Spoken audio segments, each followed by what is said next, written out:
काली पहाड़ी का रहस्य, नन्हे भेड़िए की बहादुरी। कभी आपने एक ऐसा गांव सुना है जहां रात में कोई आवाज नहीं होती, जहां चांदनी रात में भी सब दरवाजे बंद हो जाते हैं? ऐसा ही एक गांव था, झिरमापुर। इस गांव के ठीक पीछे थी एक काली पहाड़ी। एक ऐसी पहाड़ी और जिसके बारे में कहा जाता था, जो एक बार गया वो कभी लौट कर नहीं आया। झिरमापुर जानवरों का एक शांत सा गांव था। हर दिन मस्ती, भागदौड़ और खेल में बीतता।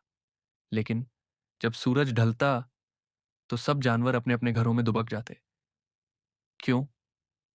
क्योंकि काली पहाड़ी से आती थी अजीब सी आवाजें। कभी गूंजती हंसी, कभी डरावनी फुसफुसाहटें, और कभी कोई चीख। इन्हीं जानवरों में एक था शेरू, एक छोटा सा भेड़िया, पतले से शरीर वाला, थोड़ी झुकी कमर और डरी डरी आंखें। शेरू सबसे अलग था। ना लड़ता, ना आगे बढ़ता, बस छुपता रहता। गांव के बच्चे उसे चिढ़ाते, अरे डरपोक शेरू आ गया। एक रात शेरू को नींद नहीं आ रही थी। उसने खिड़की से झांका तो देखा काली पहाड़ी की तरफ से आ रही थी नीली सी रोशनी, और फिर एक परछाई जो धीरे धीरे पहाड़ी की ओर बढ़ रही थी। शेरू की सांसें तेज हो गईं। वो माँ के पास दौड़ा। माँ, कोई पहाड़ी की तरफ जा रहा है। माँ डर से कांप उठी। शेरू, कभी उस तरफ मत देखना भी, वो पहाड़ी श्रापित है। शेरू की आंखें डरी हुई थीं, लेकिन दिल कह रहा था कुछ तो है जो जानना जरूरी है। अगली सुबह सूरज अभी निकला ही था। सब सो रहे थे और शेरू चुपचाप निकल पड़ा।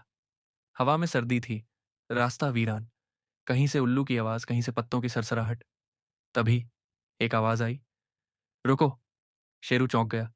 सामने खड़ी थी टिकू, एक लोमड़ी, नुकीली आंखें, चालाक मुस्कान। तुम अकेले जा रहे हो काली पहाड़ी? हिम्मत है तुम में? शेरू ने धीमे से सिर हिलाया। मैं बस सच जानना चाहता हूं। टिकू हंसी। फिर तो मैं भी साथ चलूंगी, मगर अगर मरे तो शिकायत मत करना। कुछ ही दूरी पर उन्हें मिला गोलू, एक बड़ा सा हाथी, मुंह में घास, आंखों में मासूमियत। अरे कहाँ जा रहे हो तुम दोनों? जब उन्हें बताया गया, गोलू बोला, अगर तुम्हें हिम्मत है तो मैं भी साथ चलूंगा। और थोड़ी दूर एक पेड़ से झांक रही थी एक नन्ही गिलहरी, छी छी। मुझे रहस्य सुलझाने का बहुत शौक है। अब चार दोस्त थे और सफर शुरू। जैसे ही वो पहाड़ी के नजदीक पहुंचे, एक पुरानी सूखी डाल पर बैठा था हूं हूं, एक बूढ़ा उल्लू, बिल्कुल सफेद, उसकी आंखें जैसे सब जानती हो। हूं हूं, तुम सब वहां जा रहे हो जहां सालों से कोई नहीं गया, लेकिन अगर जाना है तो जान लो, पहाड़ी के नीचे छुपा है एक राज जिसे सिर्फ निर्भय दिल ही खोल सकता है। रास्ता आसान नहीं था। कभी कांटों से भरा रास्ता, कभी तेज बहती हवा, कभी डरावनी गुफाएं। लेकिन सबसे खौफनाक था वो टूटा हुआ गांव, जहां पेड़ सूख चुके थे और जमीन फटी हुई थी। शेरू को एक टूटा सा नक्शा मिला।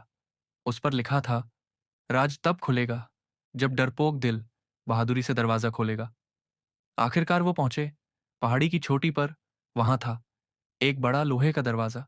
दरवाजा टूटा नहीं था, मगर किसी जादू से बंद। टिकू पीछे हटी। गोलू कांपने लगा। चींची चुप हो गई। शेरू आगे बढ़ा। उसने दरवाजे को हाथ लगाया और तभी दरवाजा खुलने लगा, धीरे धीरे, कराहती आवाज के साथ। अंदर अंधेरा था, फिर एक नीली रोशनी फैली और सामने आया काला शेर, लेकिन एक छाया के रूप में।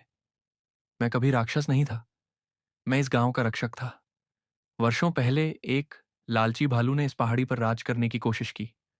काले शेर ने उसे रोका, लेकिन बदले में उसे श्राप मिला, जब तक कोई निर्भीक दिल मेरा सच नहीं सुनेगा, मैं मुक्त नहीं हो पाऊंगा।